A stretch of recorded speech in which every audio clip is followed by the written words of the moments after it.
Sri Ram. The five stories connected with Ganesha's origin. The first one is Shiva Purana. You already know that Parvati was taking a bath. She created a turmeric paste, and using that turmeric paste, she created a small boy to guard her while she was taking a bath. That is a story you already know. The second one is from Ganesha Purana. In the Ganesh Purana, there was a Rakshas by name Gajasur who underwent penance, and Shiva appeared and he asked Shiva that he should be able to radiate fire from his body. Shiva said okay. Next, again he did penance and Shiva appeared. He asked Shiva to reside in his stomach. Shiva said okay. Then Parvati went and complained, hey, Shiva is missing. So Vishnu went down, playing a flute, and Nandi was doing a dance, and all the Shivaganas started dancing. Gajasur started dancing and he enjoyed the dance, and finally he was so pleased with the dance. He asked Vishnu, that is Krishna, who was playing the flute, and Nandi became a dancing bull, and all the Shivaganas were dancing. So Gajasur was very impressed and he said, what is your feast? What do you want? He said, okay, will you give me what I asked for? He said, yeah, of course, I am Gajasur, damn it. Then Vishnu said, release Shiva from your stomach. So then Gajasur realized his game is up. Then he fell at Vishnu's feet and he said, sir, please at least promise me one thing, that I will be remembered throughout eternity. Shiva also said, okay, thank you. Fine, since he has released me, let us grant him this boon. And so Gajasura, his head was removed, and that was affixed to Shiva's son's head, or sort of, the torso. So Gajasura's head was kept in place of Shiva's son's head, which is not visible to everyone, which is only visible to all the devas. So the Ganapati head will be visible to all the humans, and sometimes it is visible to everyone. So this is another miracle, and that is how Ganesha was born. So that's a very interesting story. The third one is Brahma Vaivarta Purana. Parvati fasted for a year and propitiated Vishnu, who is her brother, and who said, okay, I'll be born.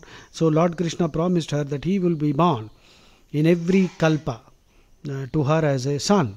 But then when Krishna was born, the event was celebrated and all the gods came, and Shani also came. Shani was the eldest son of Surya, but Shani is a guy with a malefic influence. That's what they say. Actually, he's a nice guy. He was very scared to even look at the baby's face, because he was worried if he looks, then some harm might befall him. But Parvati said, it doesn't matter, please, after all. So Shani looked and the infant's head got knocked out. And it knocked out and went off to Golokam. So Krishna rushed to Golokam on his Garuda, and then this head of the infant.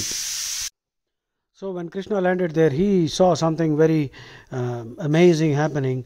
This head, after all, it is Krishna's head, isn't it? It has to be so beautiful. So there was an elephant in the river in Golokam. There is a river by name Pushpabhadra. There near the Pushpabhadra river, a devotee who was in the form of an elephant saw Krishna's head, and he immediately discarded his head and took Krishna's head for himself.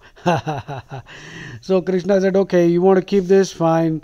So they took the elephant's head. Krishna took elephant's head because the elephant was so majestic.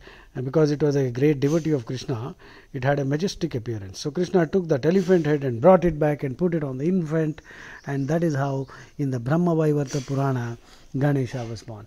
Then you have this Aditya Purana, where Aditya was actually the son of Kashyapa, who associated with the Rakshasas, and he was doing all kinds of Rakshasa activities. So Vishnu slew him, Krishna slew him actually, with his Sudarshana Chakra. And Kashyapa then, Shiva slew Aditya with the Trishulam. And Kashyapa was enraged, and Kashyapa cursed Shiva that his son also would lose his head. And when actually that happened, Shiva's son lost his head. Just like that, he lost it because of the curse. So he was moving around headless. So you see, Shiva said, okay, no problem. So he got Indra's elephant's head. So Indra's elephant Airavatam said, okay, I am ready. So Airavata granted its head. Of course, Shiva magically replaced the original head with another head which was just like Airavata. So Airavata's head replaced the torso of Shiva's son. Kashyapa's curse also fructified, but Shiva's son also revived. And you have Ganesha, and Ganesha was feeling a little odd and uncomfortable, so Shiva said, don't worry, we will make you Vigneshwara, the Lord who will help people get rid of all the obstacles that they face in their life. So Ganesha was happy and pacified.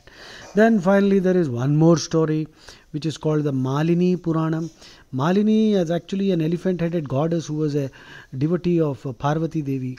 And pleased with her penance, Parvati asked, what boon do you want? So Malini said, I want to be born to you as a son. And then Parvati said, fine. But when this Malini, elephant-headed goddess, was born to Parvati as a son, she was born with 4 arms and 5 elephant heads. And actually Malini was the earlier incarnation. In the earlier incarnation, Malini was Ganga, Devi Ganga, Ganga river. So Ganga claimed that this son of Parvati was actually her own. But then Shiva said, no, it's all right. You can both be the mothers, no problem. And then Shiva removed all the extra heads and extra hands. But Ganesha wanted to keep them. Shiva said, you are free. You can keep any number of hands, that's different. But I want you to be with just one head. And that is how the 5 heads were reduced to 1. And he was enthroned as Ganapati. He is the Ganapati, that means he is the in charge of all the Ganas, Shiva Ganas, right? So that is an interesting story. So you have 3 stories. How many? I think I told you 5 stories. Okay. Quick recap. One is the famous, Shiva Purana story. Parvati creates him using turmeric paste. Second is the Ganesha Purana, where Gajasura gets a boon that he can radiate fire, and the second boon that Shiva will reside in his stomach. And then Vishnu incarnates as a flautist, and Nandi becomes a dancing bull, and all the Shivganas start dancing. There is a carnival, and they present a perfect performance in front of Gajasura, who is impressed, and he said, what do you want? What's your fees? So Vishnu says, release Shiva, and he says, okay, but please make me immortal. So Shiva and Vishnu together say, okay, fine, we'll do that. So his head was taken, and his head was put on Shiva's son's head, Shiva's son's torso, and that is how Gajasura was born, and he became immortal. And next one, I think I told you about Brahma Vaivarta Purana. Parvati's penance and Krishna promised that he would be born, but Shani gave a look, and this head of Krishna in this incarnation went all the way to Goloka, and Krishna brought it back instead of that head, which was then claimed by another devotee. The elephant head was brought and it was kept there. Finally Ganesha came into existence, and Ganesha became the lord of power and prosperity. Riddhi, Buddhi, Siddhi. So Brahma's sons, they say, some say. In every Purana there is some variation. So Buddhi and Siddhi, intelligence and all powers, and Riddhi. Riddhi means wealth. So Riddhi, Siddhi are the wives. Some say Buddhi, Siddhi. No problem, we are happy with all. So, and then you have the Aditya Purana, where Shiva slew Aditya, the son of Kashyapa, and Kashyapa cursed Shiva. And then that his son's head also would be lost, he would be decapitated.